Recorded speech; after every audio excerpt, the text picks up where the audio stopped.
Hi guys, welcome back to my channel. Today I'm going to show you how to cancel auto payment subscription on Google Play Store.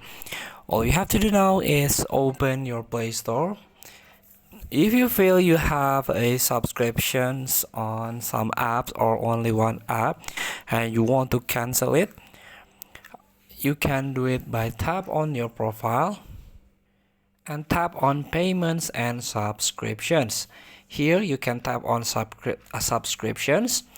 So here is your subscriptions app.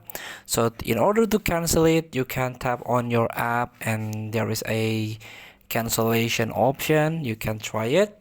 As you can see, I don't have any subscriptions, so I cannot show you how to cancel it, but the point is you can go to subscriptions and payment on your Play Store.